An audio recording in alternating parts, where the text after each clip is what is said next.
உலகம் சுற்றும் வாலிபன். நான் சொல்றது புரட்சி தலைவர் எம்ஜிஆர் நடிச்ச மூவி பத்தி இல்ல. உண்மையாவே வெறும் 71 நாள்ல உலகத்தை சுத்தி வந்த ஒரு வீரனை பத்தி. வேர்ல்ட் வார் 2 நடந்துட்டு இருந்த டைம்ல உலகமே தொட பயந்த அடால்ஃப் ஹிட்லரை நேருக்கு நேரா பார்த்து கை குலுக்குன இந்தியன் சுபாஷ் சந்திர போஸை பத்தி. 1940s இந்தியன் ஹிஸ்டரி மட்டும் இல்ல, வேர்ல்ட் ஹிஸ்டரியவே புரட்டி போட்டிருந்த ஒரு பீரியட். நம்ம இந்தியா பிரிட்டிஷ் கிட்ட இருந்து இண்டிபெண்டன்ட் வாங்குறதுக்காக ஃப்ரீடம் ஃபைட்டர்ஸ் பீக் லெவல்ல ஃப்ரீடம் ஸ்ட்ரகிள நடத்தினது இந்த பீரியட்ல தான்.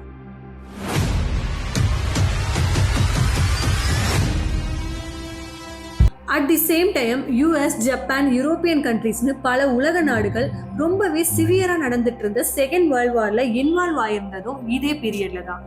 இந்தியாவோட பெரிய தலைவலியா இருந்த பிரிட்டனை அடிக்கணும்னா பிரிட்டனுக்கே தலைவலியா இருந்த மற்ற கண்ட்ரீஸ் கூட இந்தியாவை அசோசியேட் பண்ணணும்னு நினைச்ச போஸ் எதிரிக்கு எதிரி நண்பன் அப்படின்ற ஸ்ட்ராட்டஜியை கையில் எடுக்கிறாரு.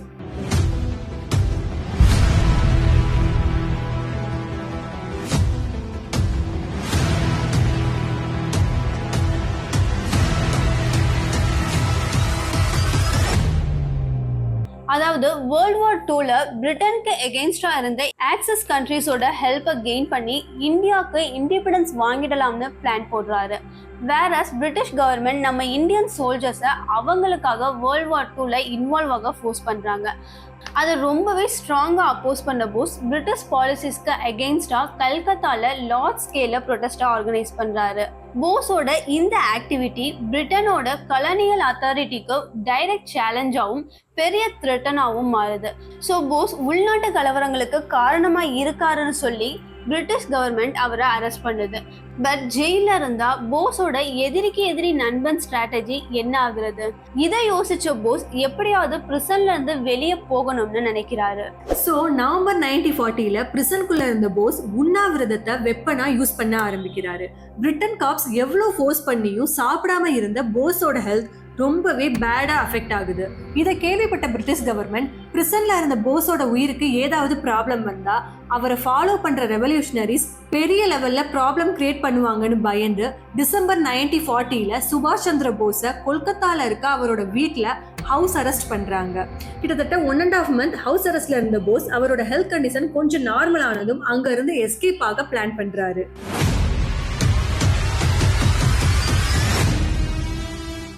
எஸ், முகமது ஜியாவுதீன் அப்படின்ற பேர்ல ஆப்கான் இன்சூரன்ஸ் ஏஜென்ட் மாதிரி வேஷம் போட்டுக்கிட்ட போஸ் அவரோட நெஃப்யூ சிஸ்ரி குமார் போஸோட ஹெல்ப்ல 1941 ஜான் 16 அன்னைக்கு நைட்டு அந்த வீட்டை சுத்தி இருந்த பிரிட்டிஷ் காப்ஸோட கண்ணுல மண்ணை தூவிட்டு அங்க இருந்து கிளம்புறாரு.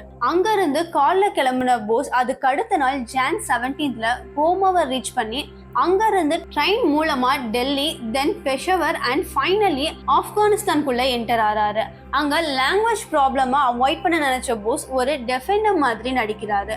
அடுத்ததா கவுண்ட் ஒர்லாண்டோ மொசாட்டோ அப்படின்ற புது பேர்ல இட்டாலியன் பாஸ்போர்ட்டை ரெடி பண்ண போஸ் அங்க இருந்து இட்டாலிக்கு போய் அங்க இருந்த சில இட்டாலியன் அண்ட் சோவியத் கான்டாக்ட்ஸோட ஹெல்ப்ல சோவியத் யூனியனோட டிரான்சிட் விசாவை செக்யூர் பண்றாரு. அண்ட் அதை வச்சு இட்டாலியில இருந்து கிளம்பி மாஸ்கோ வழியா டிராவல் பண்ண போஸ் அவரோட டார்கெட்டான ஜெர்மனியை ரீச் பண்றாரு. இந்த அளவுக்கு அவரோட ஐடென்டிட்டியை மாத்திக்கிட்டு போஸ் எதுக்காக ஜெர்மனிக்கு போயிருப்பான்னு உங்களுக்கு ஏதாவது கெஸ் இருக்கா? The reason is Adolf Hitler.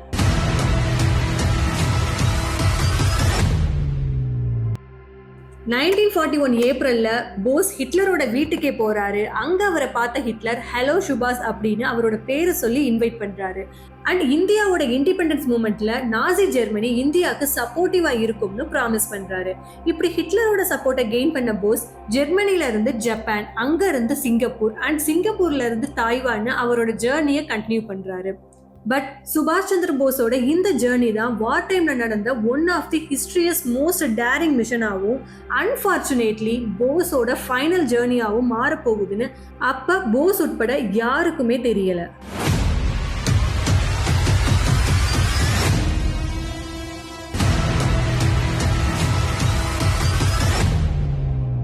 S, 1941ல start ஆன போஸோட புரட்சி பயணம் 1943ல தேப்பேல முடியுது.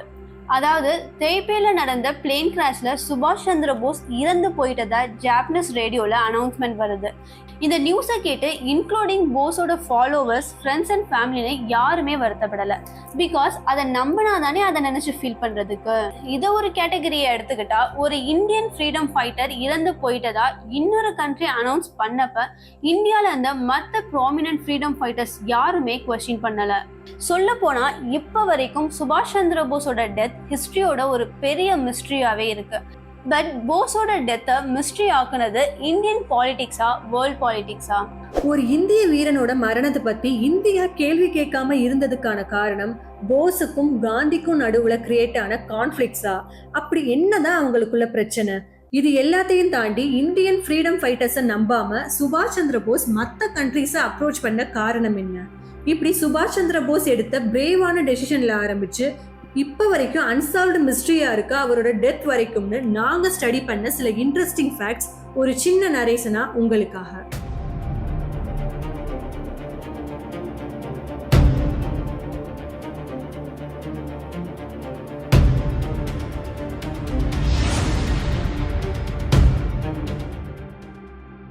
ஒடிஷாவோட கட்டாக்ல ஜானகிநாத் போஸ்க்கும் பார்வதி தேவிக்கும் ஜனவரி 23, 1897 9வது குழந்தையா பிறந்த சுபாஷ் சந்திர போஸ் ஒரு கிளவர் ஸ்டூடெண்டாவும் இருந்தாரு. ஸ்கூலிங் முடிச்சதும் சிவில் எக்ஸாமுக்கு ப்ரிப்பேர் பண்றதுக்காக இங்கிலாந்து கேம்பிரிட்ஜ் யூனிவர்சிட்டியில ஜாயின் பண்ண போஸ் 1920 நடந்த ICS, that means Indian civil service எக்ஸாம்ல பாஸ் பண்றாரு. அதுவும் எப்படி? பார்ட்டிசிபேட் பண்ண மொத்த கேண்டிடேட்ஸ்ல 4th பிளேஸ்ல ஸ்கோர் பண்றாரு. ஸோ போஸ்க்கு அவர் எய்ம் பண்ண IAS போஸ்டிங்கும் கிடைக்குது. இங்க இருந்தே சுபாஷ் சந்திர போஸோட ரெவல்யூஷனும் ஸ்டார்ட் ஆகுது. IAS போஸ்டிங்காவே இருந்தாலும் பிரிட்டிஷ் கவர்மெண்ட்க்கு கீழே தான் ஒர்க் பண்ணி ஆகணும். பட் அதை துளி கூட விரும்பாத போஸ் அவருக்கு கிடைச்ச IAS போஸ்டிங்கை 1921 ரிசைன் பண்றாரு. அப்படின்னா போஸ் ஏன் இந்த எக்ஸாம் எழுதணும்னு தோணுதுல? Why? Because இந்தியர்களை ஸ்லேவ்ஸா ட்ரீட் பண்ண பிரிட்டிஷ் பீப்புளுக்கு ஈக்குவலா அவங்க நாட்டுக்கே போய் ஒரு இந்தியனா ஜெயிக்கணும்னு போஸ் நினைச்சாரு. அதை செஞ்சும் முடிச்சாரு. பிகாஸ் போஸோட அல்டிமேட் எய்மே இந்திய விடுதலை போராட்டத்தில் கலந்துக்கிறதா தான் இருந்துச்சு. ஸோ 1921 இங்கிலாந்துல இருந்து கிளம்பி ஒடிசாவுக்கே போறாரு. சரியா அந்த டைம்ல அங்க காந்தி ஆரம்பிச்ச ஒத்துழையாமை இயக்கம் நடந்துட்டு இருந்துச்சு. அதுல பார்ட்டிசிபேட் பண்ண பல பேர் போஸ் மாதிரியே பிரிட்டிஷ் கவர்மெண்ட்க்கு கீழே ஒர்க் பண்ண பிடிக்காம அவங்க ஜாபை ரிசைன் பண்ணவங்க தான். அவங்க குழந்தைங்களை கூட பிரிட்டிஷ் நடத்தின ஸ்கூலுக்கு அனுப்பாம பிரிட்டிஷ் கூட்ஸ் அண்ட் டைட்டில்ஸ்னு எல்லாத்தையும் தூக்கி எறிஞ்சு இந்தியா முழுக்க நான் கோஆபரேஷன் மூவ்மெண்ட் நடந்துச்சு. அந்த ப்ரொடெஸ்ட்ல பார்ட்டிசிபேட் பண்ண போஸ்க்கு ப்ராமினன்ட் காங்கிரஸ் லீடரான சிட்டரஞ்சன் தாஸோட இன்ட்ரோடக்ஷன் கிடைக்குது. அண்ட் அவரோட கைடன்ஸ்ல ஜூலை 16, 1921 இந்தியன் நேஷனல் காங்கிரஸ்லையும் ஜாயின் பண்ண போஸ் நான் கோஆபரேட்டிவ் மூவ்மெண்ட்காக கல்கத்தால நிறைய வாலண்டியர்ஸை கேதர் பண்றாரு. பட் இந்த ப்ரொடெஸ்ட்டை பத்தி முன்கூட்டியே கேள்விப்பட்ட பிரிட்டன் கவர்மெண்ட் இந்தியாவில் பப்ளிக் மீட்டிங், ப்ரொடெஸ்ட், ரேலின்னு எல்லா லிபரேஷன் ஆக்டிவிட்டிக்கும் தடை போட்டாங்க.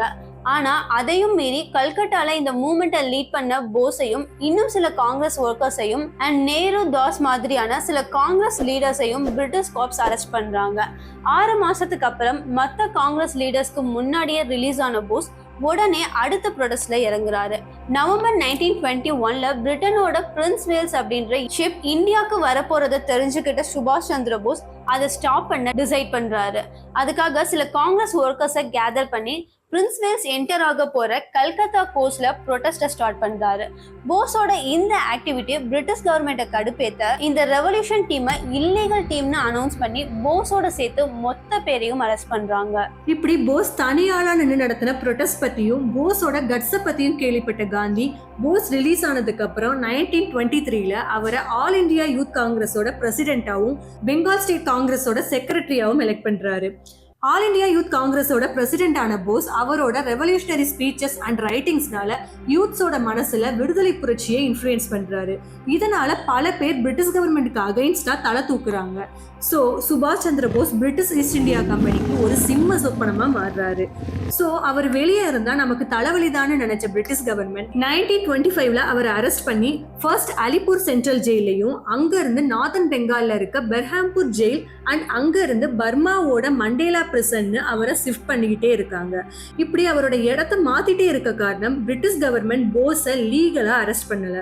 ஸோ கிட்டத்தட்ட 2 வருஷத்துக்கு எந்தவித ட்ரையலும் இல்லாம ஜெயில இருந்த போஸ் டியூபர்குலோசிஸால அஃபெக்ட் ஆகி ஒரு கட்டத்துல அவரோட ஹெல்த் கண்டிஷன் ரொம்பவே மோசமாகுது.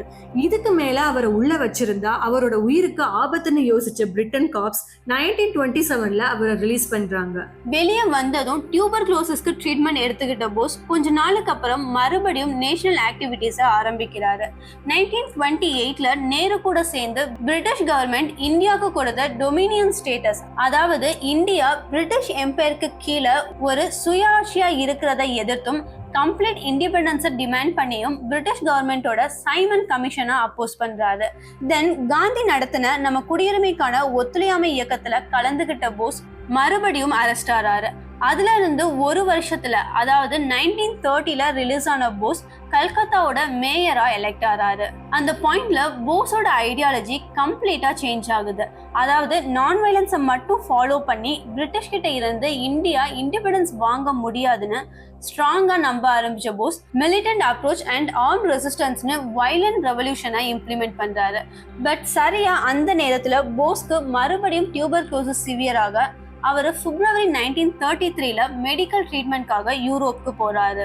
மார்ச் 1933ல ஆஸ்திரியாவோட வியன்னாவை ரீச் பண்ண போஸ் கொஞ்ச நாள் அங்கேயே தங்கி ட்ரீட்மெண்ட் எடுத்துக்கிறாரு. அந்த ட்ரீட்மெண்ட் டைமை கூட வேஸ்ட் பண்ணாத போஸ் யூரோப்பியன் பாலிடிக்ஸை ஸ்டடி பண்றாரு. அண்ட் டியூபர்குலோசிஸ்ல இருந்து ரெக்கவர் ஆனதுக்கு அப்புறம் ஹிட்லரோட பொலிட்டிக்கல் சிஸ்டம், பர்டிகுலரா அவரோட ஃபேசிஸ்ட் மூமெண்ட்ஸை பத்தி ஸ்டடி பண்றதுக்காக ஜெர்மனிக்கு போறாரு. அண்ட் அங்க இருந்து கிளம்பி இட்டாலிக்கு போன போஸ் பெனிட்டோ முசோலினியை மீட் பண்ணி அவரோட அட்மினிஸ்ட்ரேட்டிவ் டிசிப்ளினை பத்தி தெரிஞ்சுக்கிறாரு. அடுத்ததா Switzerland, France, Hungary, Turkey, Bulgaria, Romania, யூகோஸ்லேவியான்னு பல யூரோப்பியன் கண்ட்ரீஸ்க்கு டிராவல் பண்ணவர். அங்க இருந்து பொலிட்டிக்கல் லீடர்ஸ், இன்டெலெக்சுவல்ஸ் அண்ட் யூரோப்ல இருந்த இந்தியன் ஸ்டூடெண்ட்ஸ் வரைக்கும் எல்லாரையும் மீட் பண்ணி இந்தியாவோட இண்டிபெண்டன்ஸ்க்காக இன்டர்நேஷனல் சப்போர்ட்டை கேதர் பண்றாரு. இப்படி யூரோப்பியன் கண்ட்ரீஸ் முழுக்க சுத்தி அந்த கண்ட்ரீஸோட பொலிட்டிக்கல் ஸ்ட்ராட்டஜிஸ் அண்ட் லிபரேஷனுக்கான ரெசிஸ்டன்ஸ் மெத்தடை பத்தி தெரிஞ்சுக்கிட்ட போஸ் 1936ல இந்தியாவுக்கு ரிட்டர்ன் ஆறாரு. அண்ட் இந்தியாவை ரீச் பண்ணவர் அகைன் நேரு கூட சேர்ந்து காங்கிரஸ் ஆக்டிவிட்டியில இன்வால்வ் ஆறாரு. பட் இந்த தடவை போஸோட வே ஆஃப் அப்ரோச் ரொம்பவே டிஃப்ரெண்டா இருந்துச்சு. பர்டிகுலரா காந்தியோட நான் வயலன்ஸ் பிரின்சிபல்ஸ் வேலைக்கு ஆகாதுன்னு யோசிச்ச போஸ் மிலிட்டன்ட் ஆக்டிவிட்டீஸை இம்ப்ளிமெண்ட் பண்ண ஆரம்பிக்கிறாரு. அதுக்கு தடையா இருந்த அவரோட காங்கிரஸ் பிரசிடென்ட் போஸ்டிங்கை கொஞ்சம் கூட யோசிக்காம ரிசைன் பண்றாரு. போஸோட ரெசிக்னேஷனுக்கு இன்னொரு ரீசன் காந்தியோட அவருக்கு கிரியேட் ஆன கிளாஷ் தான். போஸ் வயலன்ஸ்ல இன்வால்வ் ஆனதும் சரி, இன்டர்நேஷனல் அலையன்ஸை கேதர் பண்ணி இண்டிபெண்டன்ஸை அச்சீவ் பண்ண நினைச்சதும் சரி, காந்திக்கு சுத்தமா பிடிக்கல. ஸோ இதுக்கு மேல காங்கிரஸ்ல கண்டினியூ பண்ணா இந்த கிளாஸஸ் இன்க்ரீஸ் ஆகும்னு நினைச்ச போஸ் காங்கிரஸ்ல இருந்து ஃபார்மலா விலகி May 3, 1939ல ஃபார்வர்ட் பிளாக்கை ஃபார்ம் பண்றாரு. தனி ஒரு ஆளா போஸ் ஸ்டார்ட் பண்ண இந்த ஃபார்வர்ட் பிளாக்ல முதல் ஆளா துணிச்சலா கோஆர்டினேட் ஆனவர் தமிழர் பசும்பொன் முத்துராமலிங்கம். இவர் பத்தின இன்ட்ரெஸ்டிங் ஷார்ட்ஸ் வீடியோ நம்ம ஷோர் அண்ட் ரிப்போர்ட்ஸ்ல இருக்கு, பார்க்காதவங்க பார்த்து தெரிஞ்சுக்கோங்க. ஸோ இப்போ பசும்பொன் முத்துராமலிங்கரை ஃபாலோ பண்ண ஆயிரக்கணக்கான தமிழர்களும் போஸால இன்ஸ்பயர் ஆகி இந்தியாவோட வேற வேற ரீஜியன்ல இருந்து வந்த லட்சக்கணக்கான மக்களும் பிரிட்டிஷ் ரூலுக்கு எகெயின்ஸ்டா ஒன்று சேர்றாங்க.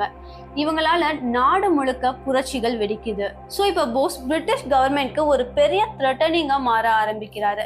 பெரிய கூட்டத்தை திரட்டி அதை பிரிட்டிஷ் கவர்மெண்ட்க்கு எகெயின்ஸ்டா லீட் பண்ண அந்த தனி மனுஷனை ஸ்டாப் பண்ணிட்டா மற்ற போராளிகளை ஈஸியா அடக்கிடலாம்னு யோசிச்ச பிரிட்டன் எகைன் சுபாஷ் சந்திர போஸை அரெஸ்ட் பண்ணது. பட் பிரிட்டிஷ் கவர்மெண்டோட பிளானை புரிஞ்சுக்கிட்ட போஸ் எப்படியாவது அங்க இருந்து தப்பிச்சிடணும்னு உண்ணாவிரதம் இருக்க ஆரம்பிக்கிறாரு. இதுக்கப்புறம் தான் நம்ம இன்ட்ரோல பார்த்த இன்சிடென்ட்ஸ் ஒன் பை ஒன் நடக்க ஆரம்பிக்குது. ஸோ ஜெர்மனிக்கு போய் அங்க ஹிட்லரை மீட் பண்ணி அவரோட சப்போர்ட்டை கெயின் பண்ண போஸ் அங்க வந்திருந்த ஜாப்பனீஸ் ஆர்மி ஃபோர்ஸோட கேப்டனை மீட் பண்றாரு. பட் போஸ் அப்ப மீட் பண்ணது அந்த கேப்டனை மட்டும் இல்ல, அவரோட கஸ்டடியில இருந்த ஆயிரக்கணக்கான இந்தியன் ட்ரூப்ஸை, அதாவது பிரிட்டிஷ் இந்தியன் ஆர்மி ஃபோர்ஸ்ல இருந்த நம்ம இந்தியன் ட்ரூப்ஸையும் பார்க்குறாரு.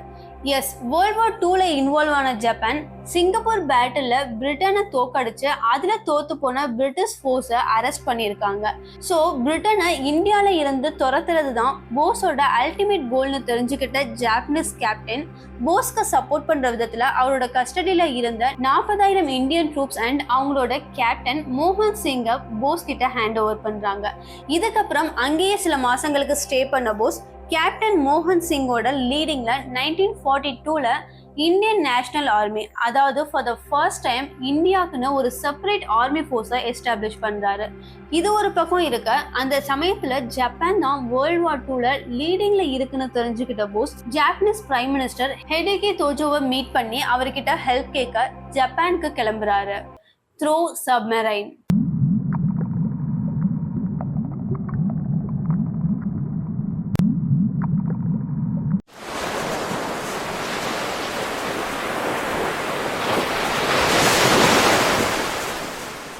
பிகாஸ் வேர்ல்ட் வார் நடந்துட்டு இருந்ததால அலைட் ஃபோர்ஸ் ஏர்கிராஃப்ட்ஸோட bomb dropping and American British நேவியோட ஓசோன் பேட்டர்ன்ல கெடிபிடியா இருந்துச்சு. இப்படிப்பட்ட சுச்சுவேஷன்ல சப்மரைன்ல டிராவல் பண்றதுமே போஸோட உயிருக்கு ஆபத்தானதுதான். பட் ஸ்டில் இதை தவிர வேற வழியே இல்லைன்னு யோசிச்ச போஸ் அவரோட உயிரை பணயம் வச்சு ஜெர்மன் சப்மரைன் U-180ல டிராவல் பண்ண டிசைட் பண்றாரு. ஸோ February 8, 1943ல சப்மரைன்ல ஏறின போஸ் கிட்டத்தட்ட 3 months டிராவலுக்கு அப்புறம் May 6, 1943ல இந்தோனேஷியாவோட சபாங்க ரீச் பண்றாரு. உயிரை பணையம் வச்சு போஸ் டிராவல் பண்ண இந்த சப்மரைன் ஜர்னி ஹிஸ்டரியில மோஸ்ட் டேரிங் வார் டைம் மிஷனா பார்க்கப்படுது. அண்ட் அதுல இருந்து 1 வீக்குக்கு அப்புறம் டோக்கியோக்கு போன Bose Japanese prime minister Hideki டோஜோவை மீட் பண்ணி இந்தியாவோட லிபரேஷனுக்காக அவரோட சப்போர்ட்டையும் செக்யூர் பண்றாரு. அடுத்ததா ஜூலை 4, 1943 ஜப்பான்ல இருந்து சிங்கப்பூருக்கு போன போஸ் அங்க இருந்த நேஷனல் ஆர்மி ஃபோர்ஸஸ் கிட்ட சில புது வார் ஸ்ட்ராட்டஜிஸ பத்தி எக்ஸ்பிளைன் பண்றாரு. இதுக்கப்புறம் மோகன் சிங் லீடிங்ல இருந்த INAக்கு போஸ் கேப்டனா பொறுப்பேற்றுக்கிறாரு. அவரோட கேப்டன்ஷிப் அண்ட் லீடர்ஷிப்ல ட்ரைனிங் எடுக்க வில்லிங்கா இருந்த 50,000 சோல்ஜர்ஸ் INAல ஜாயின் பண்றாங்க.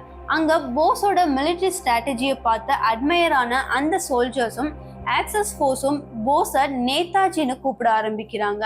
இப்படிதான் சுபாஷ் சந்திர போஸ் நேதாஜி சுபாஷ் சந்திர போஸா மாறினாரு. அண்ட் நேதாஜியோட INAல ஆண்கள் மட்டும் இல்ல, பல பெண்களும் இருந்தாங்க. பிரசவ வலியை தாங்குற பெண்கள் ஆண்களை விட உடம்பளவிலையும் மனசளவிலையும் ஸ்ட்ராங்கானவங்கன்னு புரிஞ்சு வச்சிருந்த நேதாஜி பெண்களுக்குன்னு தனியா ராணி ஆஃப் ஜான்சி ரெஜிமெண்ட் அப்படின்ற ஆல்-உமன் காம்பேட் யூனிட்டை எஸ்டாப்ளிஷ் பண்றாரு. தென் இந்தியாவுக்குன்னு தனி ஐடென்டிட்டி வேணும்னு நினைச்ச நேதாஜி October 21, 1943ல ஆசாத் ஹிந்த் கவர்மெண்ட், அதாவது ப்ரொவிஷனல் கவர்மெண்ட் ஆஃப் ஃப்ரீ இந்தியாவை சிங்கப்பூர்ல எஸ்டாப்ளிஷ் பண்ணி இண்டிபெண்டன்ஸ்க்கு முன்னாடியே இந்தியாவோட பிரைம் மினிஸ்டரா தன்னை அட்ரஸ் பண்ணிக்கிறாரு. அது மட்டும் இல்லாம நேதாஜி லீடிங்ல இருந்த ஃப்ரீ கவர்மெண்ட் அவங்களோட own currency, stamps and civil கோடை இஷ்யூ பண்ணி இந்தியா ஒரு செப்பரேட் கண்ட்ரி அப்படின்றத சிம்பலைஸ் பண்றாங்க. இப்படி நேதாஜி சுபாஷ் சந்திர போஸோட நேமும் ஃபேமும் வேர்ல்ட் வைட் ஸ்ப்ரெட் ஆகுது. இதெல்லாம் ஒரு பக்கம் இருக்க, இன்னொரு பக்கம் பிரிட்டிஷ் செக்யூரிட்டியோட ஹவுஸ் அரெஸ்ட்ல இருந்து எஸ்கேப் ஆன போஸை பிரிட்டன் காப்ஸ் அண்ட் மிலிட்டரி கிட்டத்தட்ட 3 வருஷமா பல கண்ட்ரீஸ்ல சர்ச் பண்ணிட்டு இருந்தாங்க. சரியா அந்த டைம்ல நியூஸ் பேப்பர்ல வந்த போஸோட போட்டோ நேதாஜி அப்படின்ற நேம்ல இருக்கிறத நோட் பண்ண பிரிட்டன் அபிஷியல்ஸ் அவர் கூட ஹிட்லர் இருக்கிறத பார்த்து ஷாக் ஆறாங்க. இனிமே நேதாஜியை பிடிக்கிறது கஷ்டம்னு பிரிட்டிஷ் கவர்மெண்ட் மூடி பிதுங்கி இருந்த சமயத்துல ஜெர்மனி வேர்ல்ட் வார்ல கொஞ்சம் கொஞ்சமா பின்தங்க ஆரம்பிச்சது. ஒரு பாயிண்ட்ல ஜெர்மனியோட கேபிட்டல் பெர்லின் அலைட் கண்ட்ரோலுக்கு போக May 7, 1945ல ஜெர்மனி அலைஸ் கிட்ட சரண்டர் ஆகுது. இதுக்கப்புறம் ஜப்பானும் அலைட் ஃபோர்ஸ் கிட்ட சரண்டர் ஆக வேண்டிய கட்டாயம் கிரியேட் ஆக, இதுக்கு மேல ஜப்பான்ல இருந்தா பிரிட்டன் கிட்ட மாட்டிக்குவோம்னு நினைச்ச நேதாஜி அடுத்ததா சோவியத் கிட்ட சப்போர்ட் கிளைம் பண்ண நினைக்கிறாரு. ஸோ சோவியத் யூனியனோட கண்ட்ரோல்ல இருந்த மஞ்சூரியாவுக்கு போற பிளானோட August 16, 1945ல ஜாப்பனீஸ் மிலிட்டரி ஏர்கிராஃப்ட்ல ஏறின நேதாஜி ஃபர்ஸ்ட் சைகன், அதாவது இப்போதைய வியட்நாமோட ஹோச்சிமின் சிட்டியை ரீச் பண்றாரு.